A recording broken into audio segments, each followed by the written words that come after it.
So if we were to fast forward many, many years into the distant future, and it's your last day here on Earth, you know it's your last day, and a very young person, maybe a grandchild or a great-grandchild, comes into the room. They say, Chris, how could I lead my life on purpose? What would you say to them? Get deeply connected to mission and purpose. You know, what are the skills, abilities, and experiences that you've uniquely been given that will make you deeply successful? But how do you hook it up to a purpose and a mission bigger than yourself to live a life of success and significance? That would be my advice. It's incredible. If we fast forward way into the future, it's your very last day here on Earth. Oh, wow. Okay. And you know it's your last day. Yeah. And someone very young comes up to you. It could be a great-grandchild or a grandchild. And they say, Raf, how can I lead my life on purpose? What would you say to them? I'd say, look, be your authentic self. You know, that's it. That's all you can do. And as my dad always said to me, when I would tell him about my latest idea, scheme, role, he'd go, that's great, son. I know you'll do your best. That's it. That's what I'd say. Be yourself and do your best. One last question for you. Sure. So if we were to fast forward way into the future, many years, it's your last day here on Earth. You know that it's your last day. Someone very young, maybe it's a grandchild or just someone that you've got a lot of time for and that you love. They come into the room and they say, David, how do I go about leading my life on purpose? What would you say to them? Well, I think you have to really sit down and think hard about what your values are. So you've got to be mindful of, first of all, what works for you, but that should be pretty strongly rooted in the impacts it will have on other people. So, I actually have if I've got it here, a little card that I carry that's probably quite useful, and it just says, speak well of others, seek and recognize the best in each person.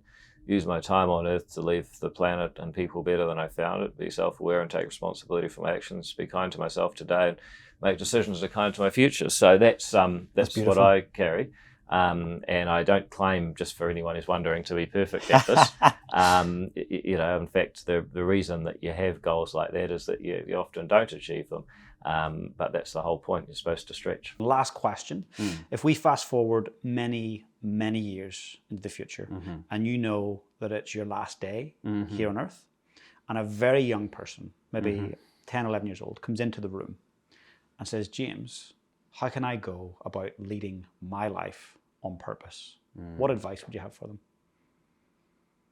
I'm going to beg your forbearance for a couple of minutes with this one. Yeah, of course. The first thing I would say is take some time to get really clear about what is the difference that you want to make in the world, in your life. And you can argue that that's a process of discovery, but I would also say it's a process of choice. Because there is a moment where, especially in our world, we have lots of great options and you can't do everything. You have to commit to one thing, and that means choosing. So you get to choose what is the difference that you want to make with your life. You want to be really, really clear about that. Young people today, many of them do have, many, many options, and they're all very juicy and exciting. So know what the destination port is that you're trying to get to. If you think about it, there is no point in any boat's journey where it is pointed exactly at its destination port until it's literally pulling into the harbour. It's always slightly to port or starboard at any point, and it's working with the currents, it's working with the wind, it's working with the conditions in the moment. But if you've got multiple options in front of you, you need to know what your destination port is, because otherwise you're just at sea. You're literally just bobbing around with the currents and the winds. You don't know where you're going.